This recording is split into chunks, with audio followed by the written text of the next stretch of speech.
Di dalam session ini kita akan membahas beberapa model atau beberapa cara berpikir mengenai perubahan. Memang kalau saudara melakukan sedikit riset di internet pun, saudara akan mendapatkan bahwa model-model perubahan memang cukup banyak. Dalam sesi ini saya hanya mau bicarakan tiga saja. Tiga model perubahan yang mungkin berguna untuk kita memikirkan. Nah, saya mau tekankan bahwa jelas ada lebih dari tiga ini dan mungkin yang ini kurang cocok di situasi saudara atau cocok atau bagaimana. Tapi kita lihat saja dahulu. Pertama-tama kita mau melihat sedikit mengenai satu model dari Krittner and Knitzky, di mana dia bicara mengenai tipologi perubahan di dalam suatu organisasi. Nah, di dalam tipologi ini, model ini, dia sedang berbicara mengenai jenis perubahan yang sedang dipikirkan. Jadi dia berbicara mengenai tiga jenis perubahan dan saya kira saudara bisa mengerti setelah sudah melihat tiga jenis tersebut. Jenis yang pertama adalah yang dia memberi nama dalam bahasa Inggris adaptive change, atau kalau saya mengindonesiakan itu bisa diartikan sesuatu perubahan yang pernah digunakan, satu model atau satu cara kerja yang pernah digunakan tetapi perlu diperbaiki, jadi diadaptasi menjadi lebih baik. Jenis perubahan kedua dia menamakan innovative change. Nah, innovative change itu berbicara mengenai sejenis perubahan yang belum pernah dilakukan di dalam organisasi kita, tetapi memang pernah dilakukan di dalam organisasi lain seperti kita. Mungkin contohnya, kita pakai contoh sebagai gereja. Mungkin ada gereja lain yang pernah mencoba jenis praktek metode pelayanan seperti itu, kita sendiri belum pernah. Dan yang jenis ketiga, perubahan ketiga, dia sebut radically innovative change atau perubahan yang sangat inovatif.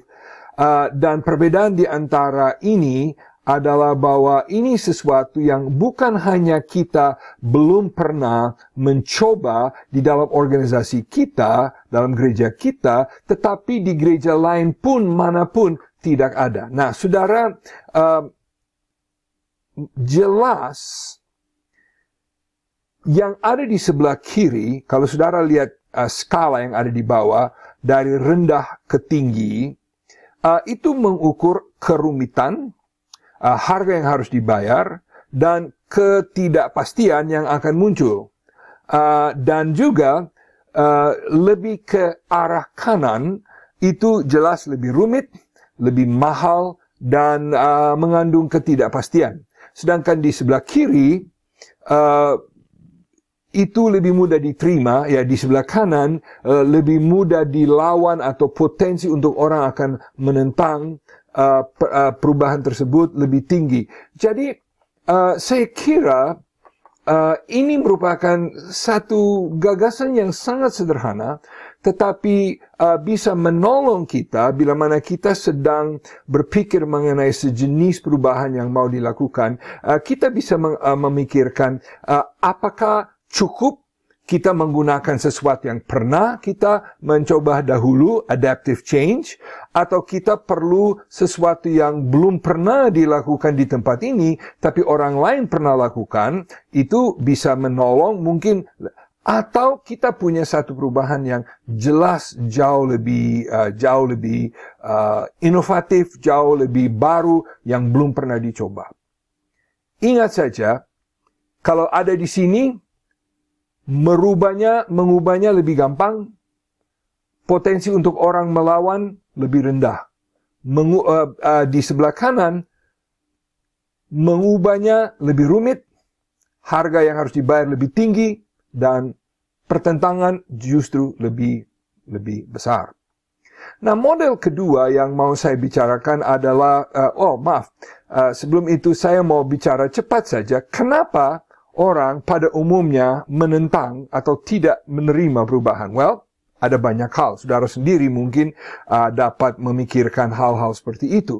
Sepertinya, ada kepribadian orang yang tidak suka berubah. Ya, bagaimana?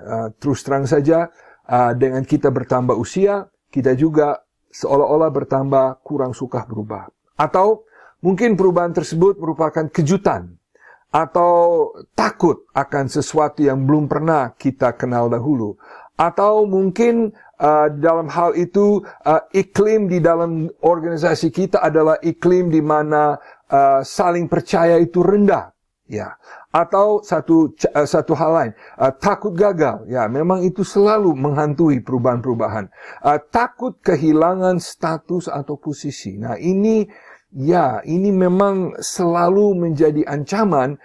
Kalau itu terjadi, bagaimana dengan posisi saya? Apa saya harus keluar? Apa saya tidak punya wewenang seperti sebelumnya? Tekanan dari rekan. Mungkin ada orang lain tidak suka dan mereka banyak bicara, jangan ikut seperti itu. Atau mungkin mengganggu atau melawan tradisi atau budaya atau hubungan-hubungan di dalam kelompok. Saudara, budaya organisasi adalah sesuatu yang cukup sulit untuk diubah, saudara. Jadi, ingat, saudara, jangan bodoh mengenai hal itu. Salah satu alasan lain kenapa orang mungkin akan menimbulkan konflik. Atau mungkin kurang hikmat atau kurang tepat waktu. Atau mungkin di dalam hal ini sistem perubahan atau sistem pemberian upah tidak mendukung perubahan. Nah, saudara, ini banyak alasan kenapa orang akan tidak setuju, akan melawan perubahan-perubahan tersebut. Nah, dalam model berikutnya, Kurt Lewin telah memberikan kepada kita satu model yang sangat sederhana, dan mari kita lihat model yang berikut itu. Model itu terdiri dari 3 langkah. Pertama, dan saya sengaja menggunakan bahasa Inggris, unfreezing, atau kalau diterjemahkan secara harfiah berarti mencairkan. Di sini kita seolah-olah kita menolong anggota organisasi kita melihat masalah yang ada di dalam situasi yang sedang berjalan.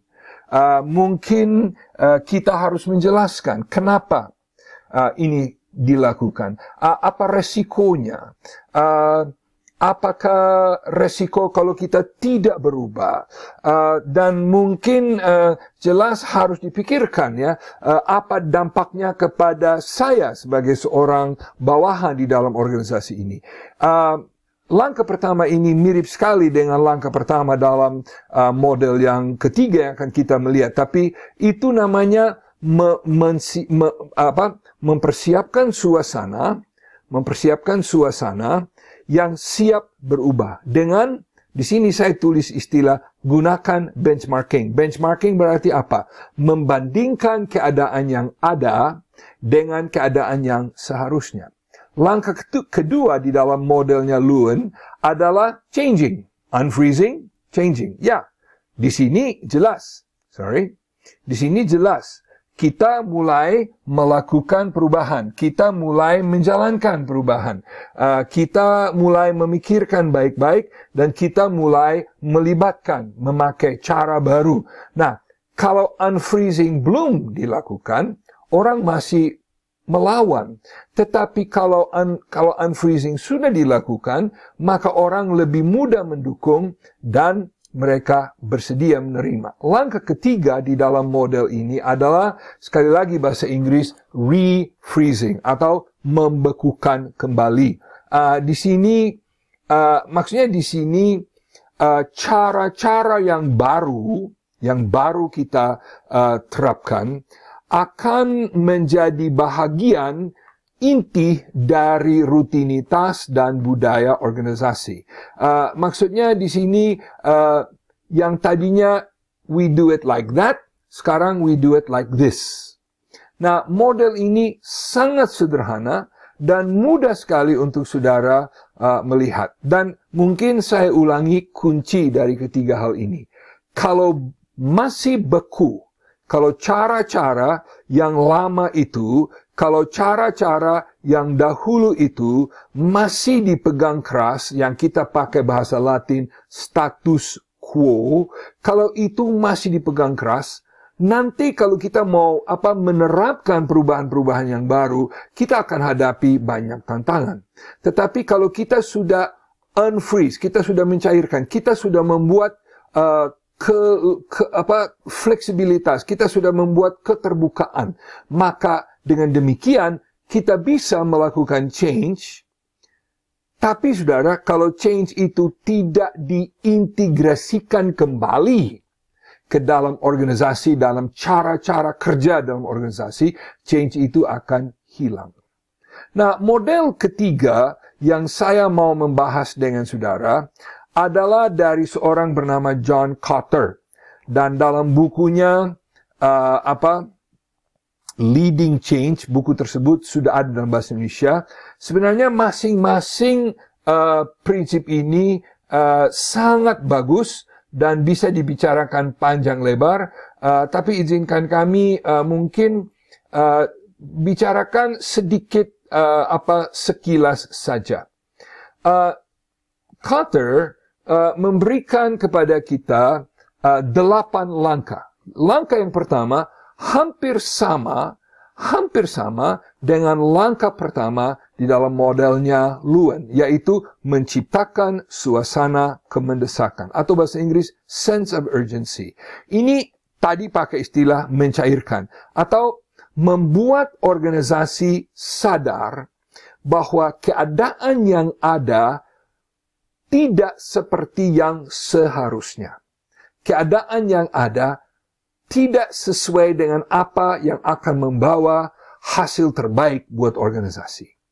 Jadi kita harus menciptakan suatu suasana bahwa kalau tidak terjadi perubahan, ada bahaya buat organisasi kita. Dan di dalam gereja, saya kira kita harus mulai menolong jemaat kita melihat, mungkin kita tidak sedang melakukan penginjilan sebagaimana Tuhan mengharapkan. Mungkin kita tidak sedang melakukan proses pemuridan. Atau mungkin kehidupan kita kurang kudus di hadapan Tuhan dan lain. Maksudnya, memang boleh dikatakan langkah ini, saya kira langkah ini langkah yang paling penting, mengingat bukan saja di modelnya Kotter, tapi juga di dalam modelnya Luen. Dua-dua ini adalah langkah yang penting. Yang pertama, kita harus membuat orang sadar bahwa we cannot continue like this. Kita tidak bisa meneruskan, kita tidak bisa berjalan terus dengan keadaan yang ada. Langkah kedua di dalam modelnya Kotter adalah menciptakan suatu koalisi, satu kelompok orang. Saudara sebagai pemimpin bisa menjadi ujung tombak untuk perubahan, tetapi saudara akan susah menjalankan perubahan itu sendiri. Tidak bisa. Saudara perlu orang lain. Dan dengan adanya orang lain, saudara bisa tertolong. Bukan hanya mendukung saudara, tapi mereka juga menjadi juara atau penjual sales untuk perubahan. Di sini saran dari John Kotter adalah membentuk sebuah kelompok yang terdiri dari orang dari berbagai fungsi dan berbagai tingkat dalam organisasi yang sanggup menolong memimpin perubahan. Jadi jangan semua diambil dari majelis atau jangan semua diambil dari kaum muda saja. Coba mencari satu badan, membentuk satu badan yang memang kita suka pakai istilah vision body atau vision committee, vision team. Biasanya kita pakai istilah vision team. Supaya sama-sama. Yang ketiga, ciptakan visi dan strategi. Saya tertarik bahwa Kotter menganjurkan kita untuk menciptakan strategi setelah ada tim. Nah, ada banyak pemimpin yang dia mau menciptakan visi sendiri. Ya, boleh juga kalau cocok. Tetapi alangkah baiknya kalau itu bisa diciptakan bersama. Nah, saudara, Tanpa ada visi. Visi itu secara cepat saja, apa itu visi? Visi itu adalah pandangan atau gambaran masa depan yang hendak kita capai. Bagus kalau ada visi. Tapi kalau belum ada strategi, strategi adalah apa? Strategi adalah bagaimana akan kita mencapai visi tersebut. Ini akan pasti memakan cukup banyak waktu di dalam saudara, dalam kepemimpinan saudara. Nomor 4. Mengkomunikasikan visi perubahan tersebut. Ciptakan dan menjalankan satu strategi komunikasi yang mengkomunikasikan, menjelaskan secara konsisten visi dan rencana strategis. Nah, saudara dapat keuntungan besar. Saudara sudah punya tim yang ikut yakin bahwa perubahan ini yang diperlukan. Tim itu akan membantu saudara baik di dalam menciptakan strategi. Bagaimana akan kita mengkomunikasikan visi ini? Dan bukan hanya menciptakan strategi, tetapi menolong saudara menjadi, seperti saya katakan tadi, ikut menjual, ikut menjadi juara, ikut menjadi champion untuk hal tersebut. Yang kelima, berikan peluang untuk tindakan yang lebih luas. Di sini maksud kami adalah kalau ada hal-hal yang merintangi perubahan-perubahan di dalam organisasi, kita harus coba menghapus atau coba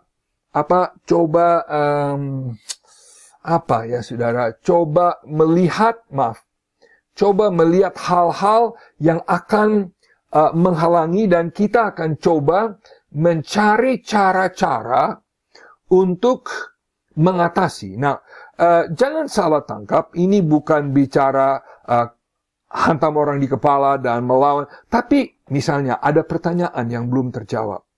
Ada hal-hal yang membingungkan. Tadi kita sudah melihat hal-hal yang alasan kenapa orang menentang perubahan. Nah, kita harus tahu itu. Kita harus mulai coba bagaimana kita bisa atasi hal seperti itu. Yang keenam, ciptakan kemenangan jangka pendek. Kemenangan jangka pendek berarti jelas. Oke, kita punya visi untuk 3 tahun yang akan datang. Mungkin visi itu buat gereja kita adalah satu sistem, misalnya satu sistem penginjilan yang baru, di mana kita akan menangkan dalam 3 tahun yang akan datang, kita akan menangkan 50 jiwa baru. Nah, saudara, kita jangan tunggu sudah menang 50 jiwa, baru kita rayakan. Kita harus mencari cara bagaimana, kita harus mencari cara di mana kita bisa melihat langkah-langkah kecil yang sudah tercapai di dalam menuju visi tersebut, dan bila mana kita sudah mencapai itu, maka kita mulai menyebut, kita mengenal, kita memberi penghargaan supaya orang merasa encourage, merasa terdorong. Wow, visi itu memang bisa tercapai. Yang ketujuh, konsolidasikan kemenangan tersebut dan menciptakan perubahan-perubahan yang lain. Nah, di sini tujuannya adalah hal-hal sudah mulai berjalan, kita mulai melihat keuntungan, kita mulai melihat apa yang terjadi baik, kita mulai melihat kemenangan, dan kita juga melihat masalah. Jadi, dengan demikian sudah ada. Jadi, saudara sebagai pemimpin, koalisi perubahan kita juga sudah mendapat angin, mendapat kredibilitas karena ada kemenangan jangka pendek. Dengan demikian, kita bisa mulai melihat kepada perubahan-perubahan yang lain yang mungkin kita belum bisa tempuh pada langkah awal. Dan proses pembaharuan itu akan terus-menerus menjadi lebih laju dan lebih kencang. Dan yang terakhir, kita membakukan. Maksudnya seperti modelnya Luen tadi, sudah dilakukan perubahan, sekarang kita refreeze, membakukan kembali. Jadi kita memperkuat perubahan dengan cara memperhatikan hubungan di antara tingkah laku dan proses baru dan keberhasilan organisasi. Maksudnya, apa yang sudah kita lakukan, wah, memang berhasil. Lihat, ini yang sudah terjadi. Jadi dengan demikian orang-orang semakin yakin ini yang betul-betul, dan sama seperti Luan mengatakan kita membekukan kembali, ini juga menjadi bahagian dari organisasi, yang menjadi bahagian dari budaya dari organisasi kita. Nah, saudara, ini adalah 3 model berbicara mengenai perubahan. Saya kurang tahu cara bagaimana saudara memimpin perubahan. Ada beberapa model lain yang mungkin saudara bisa pelajari. Tetapi sekurangnya, saudara pikirkan model-model ini bila mana saudara mau memimpin di dalam perubahan, di dalam organisasi yang saudara pimpin.